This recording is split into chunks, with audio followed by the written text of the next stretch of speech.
For this second episode on independent thinking, I had the chance to talk with Xavi Puig Farré, who has a very rich experience between business and academia. He's a professor in business and law school, working at the intersection between business and big data and technology. He was also a CIO, and now he is also board member and founder of different institutions. After teaching 10 years the same class on business and technology, basically something very peculiar happened this year that was most certainly caused by ChatGPT, and it completely killed the debate and the whole purpose of the task that was at hand for the students. So let's see this together and discuss the impact of AI on independent thinking.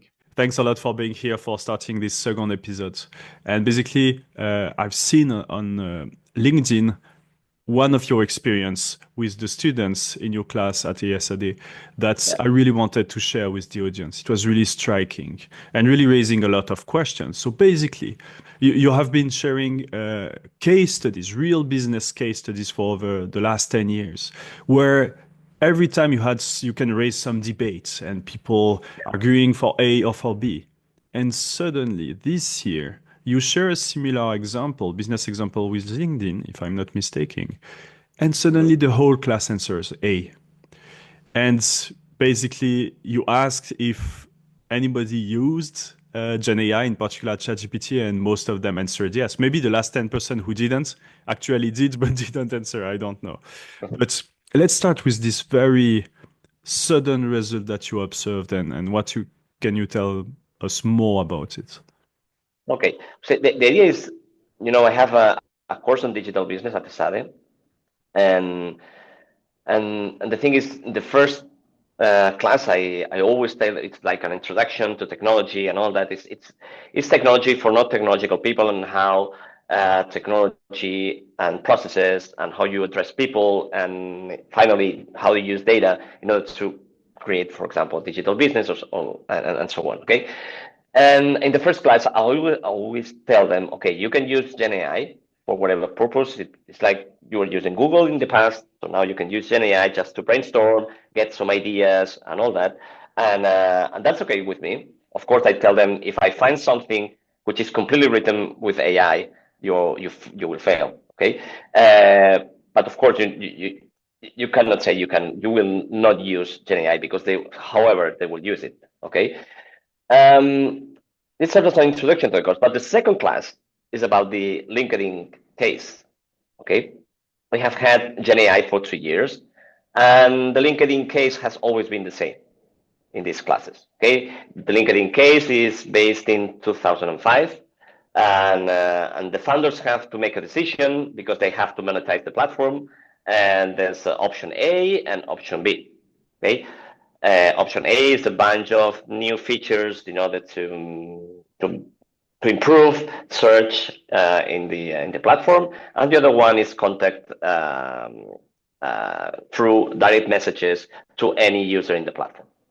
Okay. Of course, the case is written, so most of the class will choose one of the answers. Okay. But always when I start the class and I say, okay, how many people is for option A?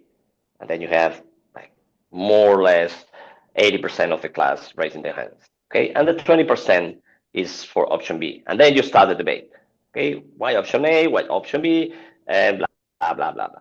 So you get some ideas, and normally a very nice debate starts at class, and then students more or less, if you organize the class, more or less the students will be making all the things that appear on the case, and then you just conduct everything, and then you get the conclusions of the case. Okay, but the idea in this, what happened the other day, now it's more or less 1 month ago, is that all the class raised their hands for one of the options. Okay, and I remain shocked. Okay, because I have two groups, one after the other. So it's 2 hours and a half, and then the other one is 2 hours and a half. It's okay. It's two groups of different people. They are all around the world. Okay, and in both cases, both classes, 100% for one of the options. And it shocked me because it's the first time in 10 years. So I started making the class thinking how I will deal with that because, of course, you cannot make a debate if everyone is thinking one thing. And at a certain point of time, I just ask to people, okay, how many of you have been asking to ChatGPT which is the answer of this case? Okay, and 90% of the class raised the hand. And what you said is maybe the other 10% were ashamed of raising the hand, but maybe they also had the same situation. And that made me think a lot because, of course, the works were not made with artificial intelligence, and the works of the paper I asked them to give me were all of them made by them. But the thing is that by asking ChatGPT which answer will you choose, A or B, then their final work is of course doomed by the answer of ChatGPT. It's written. Mhm. So you start making your reasoning by going to option A. So even though you would choose option B, you start making your own thought. Okay, that maybe be option A because blah blah blah blah blah, and then what I found out is that we are losing critical thinking by doing this because we are not able to think by ourselves. We rely on ChatGPT, the critical thinking, on thinking, okay, option A or B, and then we write the answer. We write it ourselves, okay, but we do believe blindly what ChatGPT is saying, and ChatGPT is wrong, by the way, in this case. That was exactly one of the follow-up questions. I have several, but as you bring this, that will be one of the first thing I would like to know. Is there a clear correct answer? And was it the answer that ChatGPT suggested? That will be exactly it. And you said no, right? Yeah. I mean, it's the opposite answer. Okay, of course, when you're dealing with case studies, there's never a right answer. Okay, it's not like Mhm. algebra or okay. It could be option A, it could be option B. What is important is your reasoning behind that. Why Okay. are you choosing A or B? Because Of of course. course, both founders at that time they were deciding A or B because they had strong reasons for A or strong reason for B. Exactly. But when you say correct answer, is because what the founder of LinkedIn decided at the time. Is it correct? Yeah. It's Okay. exactly. Okay. It's not like a correct in the terms of this is like it's impossible to go for option A or B, say one Yes. or the other. Okay. The thing is, the one that chose them, it's one of the options. That's good, but we will never know what will happen if they chose the other one. Yeah, that's Okay, because very it has interesting. never been implemented, so we don't know. Yeah, Okay, exactly. Hmm. uh, but what I like behind the answer, the real answer, is what is your reasoning behind all that. And Hmm. that's the important thing when you're dealing with cases. Okay, Yeah. because I mean you never know. Mhm. No, so yeah, so two things that I find interesting. My first reaction was that probably ChatGPT could infer what was the choice because it may be written somewhere that they made this choice and they just repeated what happened with LinkedIn. Yeah, Or yeah. can I have infer, not found that, but yeah. and actually it seems that it's not the case because they choose the other option. The other point that I have to think about is maybe ChatGPT. What if ChatGPT is right in the sense that the other option will have been better? And I think it just keep coming back to my mind. And I think we don't have the answer, right? It's realistically exactly my Yeah. I mean, expertise. It's about causal yeah. As inference, I right? told you, I mean, there are some constraints in written in the case that lead people to think to one of the options. That's why I told you normally 80% is for Yeah, option yeah, yeah. one of the options and then the other option. Okay, um, and ChatGPT made a good reasoning on choosing that. Okay, but of course ChatGPT doesn't appear to have the real answer in their system, so that's why he's using the normal approach to that, only reading what is written in the case and not thinking a little bit further of what could happen if I choose option B. Okay, because maybe the other one is better for monetizing. Hmm. Okay, Hmm. and that's where the debate comes. I mean, because in the end, LinkedIn wanted to make money because Hmm. otherwise the options of both founders will be diluted in the next funding round. So That's where students have to think about that, and that's where the aha moment in the class comes when they realize that, oh, that's true. Okay, I have not thought about that. Okay, but it could be option A also, but we will never know. Yeah, true. And also it depends the type of model. I will be curious. So here it doesn't seem that it depends, at least in this. What's the size of your class? The two groups? Yes, one of the groups is 36 Okay. students, and the other one is 20 students. Yeah. Okay, just a quick qualitative evaluation of the sample size and basically the risk of just randomly getting these results. But I think it's already the thing. It's also you have two different classes because I thought initially, what if it's always the same cases that you use every year? I mean, this case, I like it a lot because Okay. it's like a fresh beginning, Yeah. and it's not talking really about technology. It's more about thinking on how your customers. I teach digital business, so I have to put focus in this case in processes and people. Yeah. I mean, I don't care about the technology or data Hmm. in this case. It's more about process and people, and I like make them think not into technology, but think on how thinking on how people uses LinkedIn, Hmm.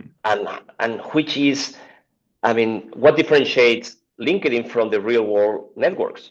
Hmm. Okay, and why they should address one of the options because of that. Because if LinkedIn was a copy of the real networks, the physical networks, to say it somehow, Hmm.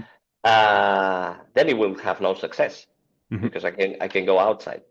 Okay, Hmm. and the aha moment I told you is because they realize that LinkedIn is giving something more through one of the options, Hmm. and this is where the big deal is, and Yeah, yeah, no, 100%. I was just because I'm a bit obsessed with statistics and causal inference, the measure of causality. So I was just trying to evaluate the chance that it will be explained by something else. But here you have two groups separated with not so small samples. And anyway, even if it's not a proper scientific research, we don't really care for the sake of the debate here. It's way enough to see this anecdotal evidence and allowing us to still continue this reflection on these results that actually I have several other anecdotal evidence going in this direction in class settings. And I think the fact that it's killing the debate, in particular at when you try to learn. And we know that it's so important. I just finished last week the debate, also the podcast with Pia Lauritsen about also critical thinking. And we discussed how this being in this void, being in this reflection, debating with other people is really critical thinking and the way to learn and approach the answer by yourself. While here, the fact that one of the exercises, let's debate, and you don't have any debate, it's really problematic to say the least. And leading to potentially, I mean, in the class setting, it's very hard for educator, and then in business setting. But maybe let's talk first at the class level and educational level. What could we do? Did you plan to do something to address this issue in the future? Yeah, I mean, when I wrote the post at LinkedIn, because it was okay, I wanted to share my experience, and I have had quite an example for what I'm used to, because I don't write too much in at LinkedIn or anywhere, and I found out that lots of people around, because I Mhm. made two posts, one in English and one in Catalan. The one in Catalan is quite successful for the amount of people that you reach, and a lot of answers have come out to help to overcome this situation in the future, and some of them are quite brilliant, um, and I really enjoy. I mean, to see how the debate has come, and different solutions that may address. Of course, I will never ban ChatGPT, to be used to brainstorm and so on. But the thing is, maybe next year, what I will do is, okay, half of the class goes for option A and defends option A, half of the class goes for option B and defends option B, and then we start the debate. Okay? Or maybe I will do the same, and then when I'm in class, okay, option B. you should defend option A, and option A, you should defend option B. Let's try to make them put in a difficult situation so they have to really think about the case, even though ChatGPT has given them some of the answers on some of the options. I'm pretty sure that you ask ChatGPT, okay, defend me Yeah. option B, and it will defend it perfectly. Okay, but the thing is, okay, if I could focus them on defending one of the options, and then in class I will say, Mhm. okay, just defend the opposite. Mhm. That's when I think they will start um, thinking critically about the different options. Then we will go through the class. Okay, but it's trying to find a challenge for the case. I mean, this is one. This is the only case that where I put them in a or B situation. The others have more open options, Mhm. and and it's more about, okay, let's discuss what you have thought and what could have happened if, I don't know, FC Barcelona have done this and that, or Dropbox had done this and that, or Lemonade. You have different situations on different cases, but Mhm. this one was very clear. So for the next year, it's like I have to change the way I've been doing this class for 10 years, which is good, of course. But you have to find how you deal with all that and in order to not have the same situation. And Mhm. of course, in the end of this course, in 1 month, I will be doing a class on ethics, which is always, I mean, it's programmed from the beginning. So, and of course, in this class, I will make them think about what happened in the first Mhm. session that we had with Mhm. LinkedIn. So I hope they will, uh, get an in-hand, hands-on problem on ethics or biases or whatever comes with AI ethics, um, that they have proved by them. It has been proved by themselves. And I think it will help them to realize that the real impact on the bias that AI can have on us is actually, bias is happening in real life through social networks or through most of the cases. And I always tell them the first day of the class, I tell them, okay, you have to be different from Gen AI. If you are the same, the competence will be the same. You have to be different. Something in you is different from other people. If we all use ChatGPT and the likes, we will be doing the same answers always. And this is where our critical thinking comes out. And this is what we have to do. This is where we walk the extra mile. Okay? ChatGPT is a companion that is helping us. I mean, I use it at my everyday work, every day. But I walk the extra mile without ChatGPT. Okay, because ChatGPT cannot put the emphasis that I do when I present things, or ChatGPT cannot say the things I know about, you know, um, different things that affect my company or other companies. And I think that that's a strong point about humans. This part of critical thinking is walking the extra mile, being helped by Gen AI, because we cannot, of course, deny it, but we have to be able to make this small effort, because in the end it's like a small effort, but it's very important. Mhm. Okay, because the heavy stuff has been done by Gen AI, but we have to think about how we put this heavy stuff, and make it go and adapt for any company Mhm. we work for. Mhm. Yeah, but the fact that here it was a case with just two options is actually perfect to reveal these results rather than a more open situation where it might be less clear. The second thing is basically this leads to I was thinking about this quite a few times already, but let me know what you think about in business settings. If you want to innovate, maybe this Gen AI might help, but it might actually lead to similar solution as we are discussing here. Mhm. While we might see like similar to some artists who go in remote places to create their symphony or some book or to write their books to be disconnected from the rest of influences. I could picture like people trying to innovate, staying away from Gen AI, to have really this potentially human sparks of really ideas and breakthrough that will be different from what Gen AI will reveal.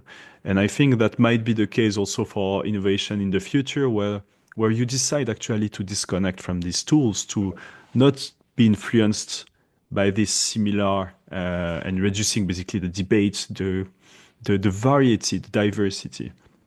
Mhm. And also the recommendation you make, I think that it's a great idea. I mean, the one that led to, or at least your post led to reaching this suggestion of let's force two groups to defend one, because in business settings that might be the case. In many cases, you don't have the right answer, and you'll never know, as you said. Maybe the other option will have worked better, maybe worse. We'll never know. Maybe both are good situations and solutions. So I think it's absolutely valid. It's not like you ask people who prepare to go in and apply this in the business world who defend bad ideas. It's not the case. It's both are good. They have pros and cons. Let's fight for one to encourage this debate. And I think that's a great advice for the audience. I mean, I'm teaching about 1,500 students per year, and this is changing a whole lot of things. And one potential solution I see also is to have more things, less things that you take home actually, and you try to have some surprise or things that happening in the class live. But this has also some drawbacks, right? Because some people will be confident and appreciating things and can raise their hand in a class with 200 people, or even in small class it's not easier actually. But others might just be less, it's less suited for some other people. So I think it's not ideal as well in different setup, while your solution seems to be more something that I will definitely use in the future. Okay, so also you mentioned that you use a AI text detection tool in your class to potentially say, okay, if this is clearly, or you didn't say this actually I like haven't this. said that. Okay, I, but if I do use it. I do use it when I find something that it's really it's too something that much. I see something really wrong. I mean, I don't have like a bulk tool that I just can't upload everything. But when I find something that this is, very, very repetitive ideas, or that this is where Gen AI fails, this is something, then I will just try to check if that is written with Gen AI or not. Mhm, Or maybe someone has had a degree, very low degree, always, and then something comes on top, and then you say, maybe there's something wrong here.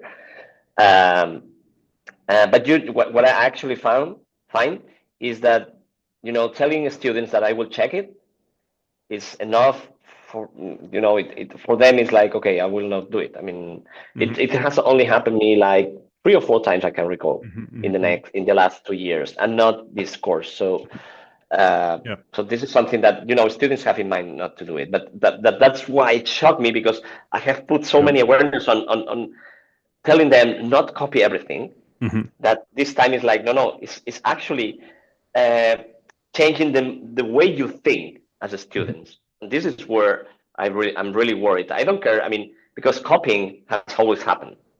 Before it was handmade, it was more difficult. Then it was copy pasting from mhm, Google, and now it's copy pasting from something that is being generated, but it's not myself.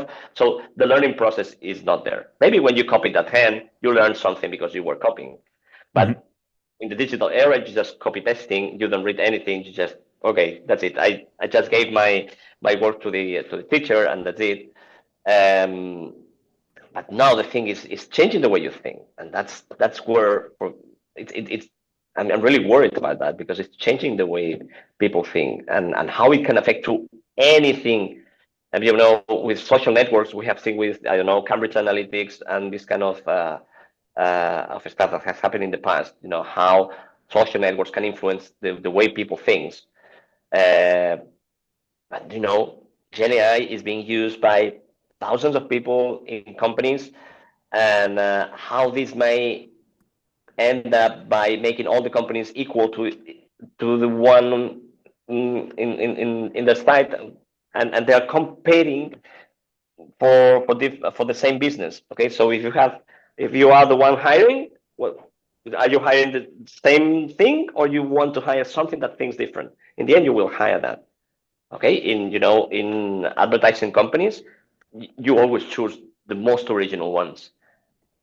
Okay, so in consultancy, do we want the same or we want something different? Mm.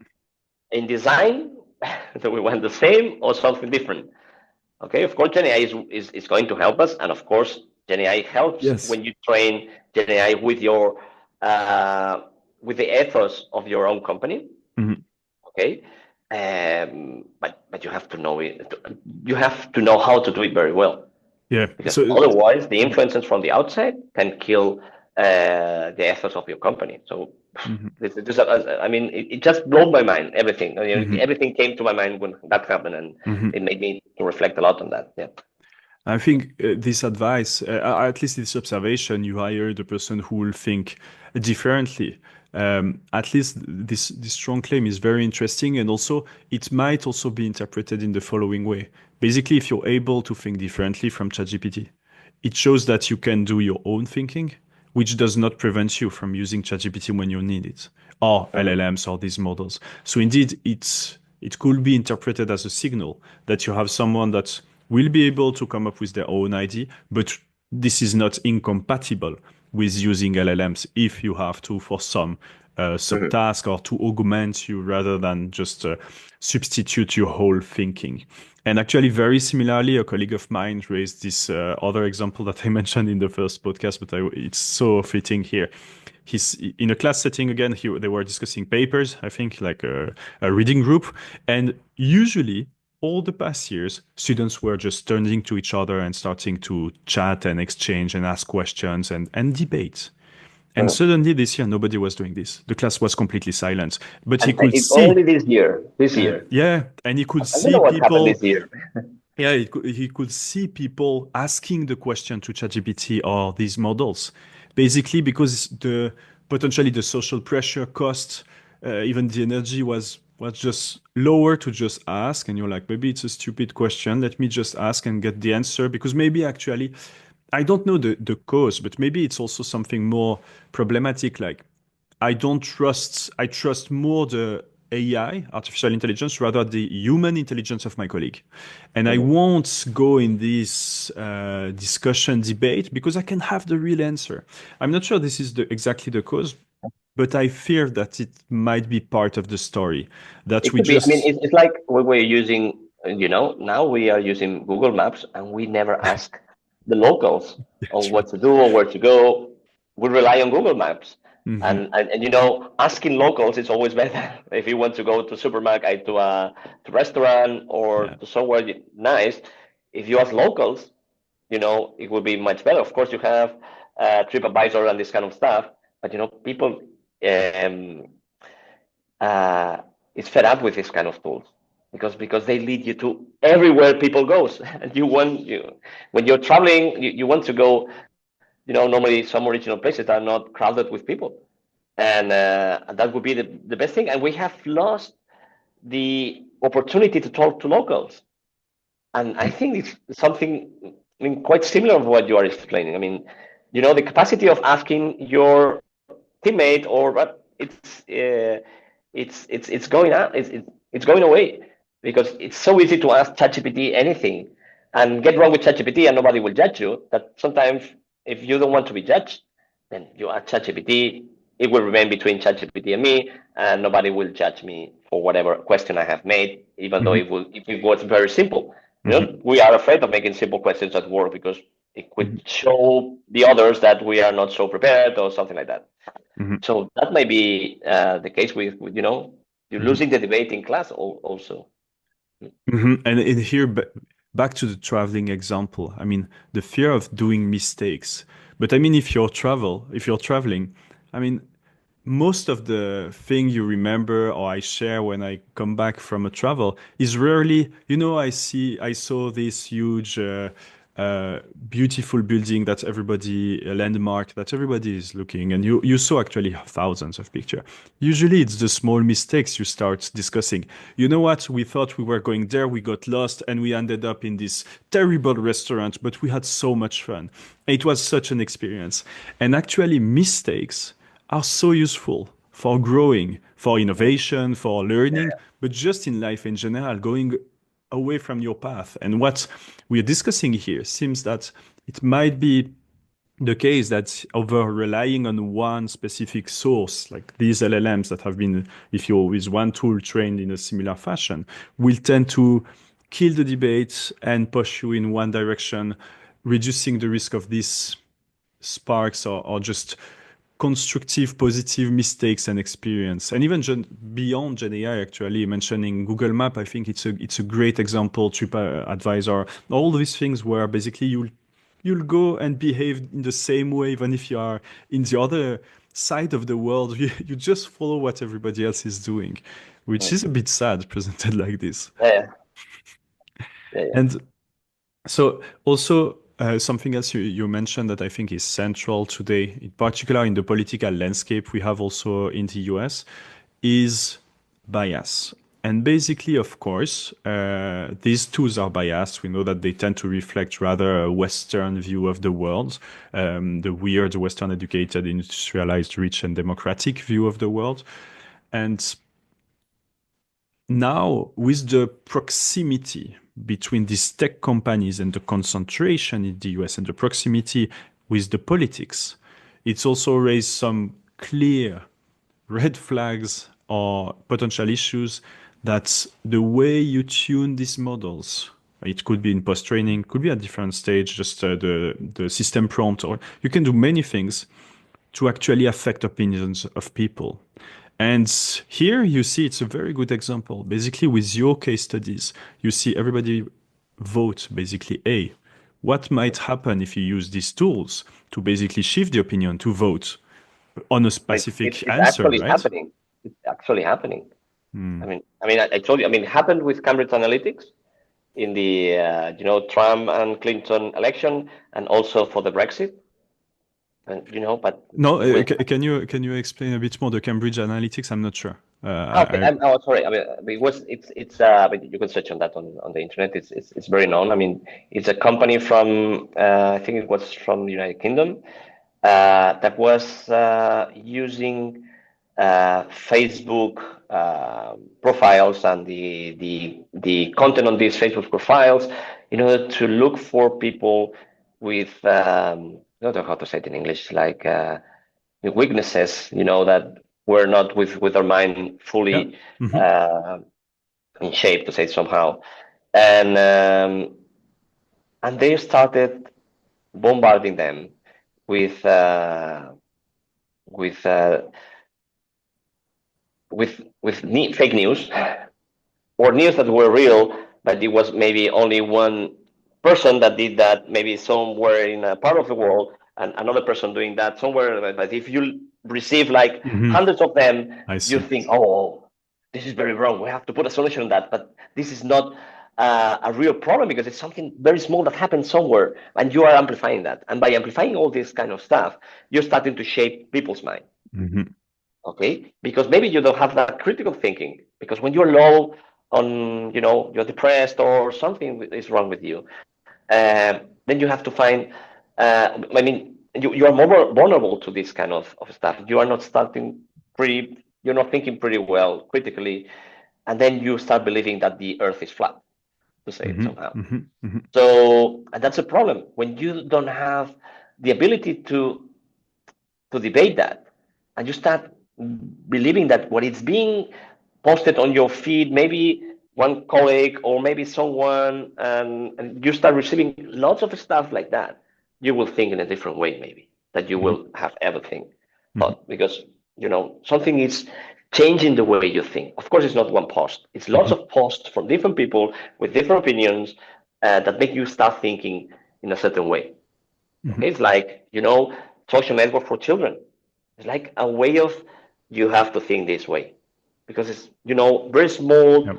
um, inputs, post or TikTok videos or something which are maybe 1 minute or less than 1 minute, and then next, next, next, next. If all of them go more or less for the same ideology, the children will start thinking that way. And to me, it's very it's a very strong problem, which is not what we were discussing today. And but I'm really concerned about that as well.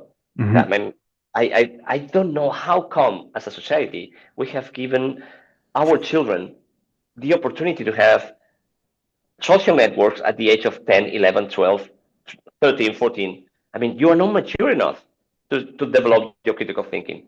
And then, if you, as a father or mother, you are concerned about your children's education, the first thing you should do is ban social network, because it's like having a personal teacher on thinking in a certain way, Mhm. because you have it right away in the palm of your head, like 1 hour, 2 hours a day, and Mhm. that comes to your mind straight. Mhm. Mhm. Yeah, that's there are more and more evidence about this effect. And as a father of two young children, two daughters, for the moment, I still have a few years to decide when to provide or not a phone. I know that you also have these phones that looks like phones, like smartphones, but don't have basically all the apps and all these things. Yeah. It's mainly for And you can coding. and you can put, like family link and this kind of stuff to Yes. protect them. Hmm. But in the end, your child can manage all that maybe because you are concerned about that. But there's a lot of people that is not concerned about that. They don't know the Hmm. effects, and it's also a problem because Hmm. when you think one way and the other think the other way, you have to have a strong way of thinking, because otherwise you will start thinking like the others. Hmm. Okay, and that's what Hmm. to me Hmm. it worries, because everyone is like looking or starting to think very sharply and very strong, in two different poles, Hmm. not in the middle. And this is something that is happening in Europe right now. The people is like moving towards the extremes. Yeah, exactly. Yeah, yeah, yeah. Because and do you think LLMs or ChatGPT, this type of tools, could help with some part of the solution, or it's really impossible? For example, you do a pre-prompt or you tune the model to have more diverse answers, to encourage debates, to encourage reflection, to basically act, for example, in educational setting, you can prepare models to act as a tutor rather than giving the answer. Do you think this could be part of the answer, or this is just like moving the problem a bit in a more subtle way? Mm, I think it could be part of the answer, but it depends on it should be something that is being done by everyone, Hmm. because it's super easy to go to ChatGPT. It's free and it's very reliable, and they're making money. And then you have all the open source models, but most of them are based in the United States or now in China as well. In Europe, there are some initiatives, but we are more concerned about this kind of stuff. But it's that the models are not as good enough, to say it Hmm. somehow. Uh, so I think this is something that has to, I mean, I don't know how to do it, but it should be done by everyone. Hmm. This kind of this ethics, and not going in order to make everyone thinking in a certain way. And I do believe that social networks, for example, they don't put these war rails in order for a child uh, to put the information we present to this child to be different, Hmm. and so you can think about different spectrums of reality. Okay, and Gen AI, Gen AI will lead us also. It could lead to think in a different way. Hmm. Okay, it could say me, okay, this. I mean, and sometimes in the answers, this is being done as well. Okay, some people think that, and but other people think that he's is sometimes very polite. You Hmm. know, but I think that Gen AI doesn't know how to deal with situations like LinkedIn. It's not programmed to do that. And or maybe we could randomize the answers. I give option A to some of them and option B to others, but it's so big, and Hmm. it's not only about ChatGPT. It's also about Claude. It's also about I don't Hmm. know, it has Hmm. something in Mistral Hmm. or Llama or something like that. I mean, you have to randomize everything. So I Hmm. don't know how to deal with that. Yeah. At least be conscious of that, and have the Hmm. ability to critical thinking, and make people realize that if they don't use critical thinking, their mind will be shaped like everyone other's mind. Hmm. Everyone will think the same way. So making people conscious about that, that's a point. Hmm. Do you use often this type of models? And did since this event, did it change the way you use ChatGPT? You mean I use what? Do you use ChatGPT, for example, regularly Yeah, yourself? yeah, yeah, yeah, yeah. And since you witnessed this in the class, Mhm. did it affected the way you use this tool or not necessarily? No, because I mean, I always use ChatGPT as a consultant to help me to approach to different issues I have at work or I have in class as well. It will help me. Okay, just make me a program of how I should conduct this class, and that's pretty good. Then I just adapt to myself, and but there's always this process of adaptation, Mhm. and that's the key. I mean, use it as a consultant, but then adapt it to your customer or to yourself, to your way of thinking, to your way of doing things. Because I mean, otherwise it wouldn't be me. No. Mhm. Yeah. So yeah, one thing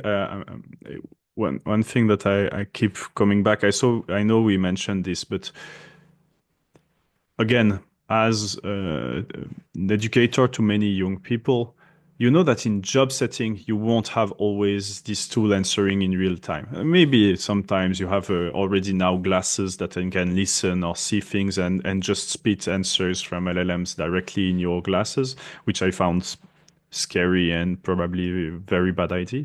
Also for exams, but yeah, that's a different Yeah. matter. But I mean, in the job, if during your training, one of the main thing I do when I do examination project is I try to replicate job settings, like real business settings where you face uncertainty and I don't have the answer. I can explain why something is a better idea than another one. I can come back with facts, with solutions, but sometimes you have two different pathways. And I think that's very rich to basically to learn and to prepare people and students to being on the job, this uncertainty. It's not everything is not a multiple choice with an answer.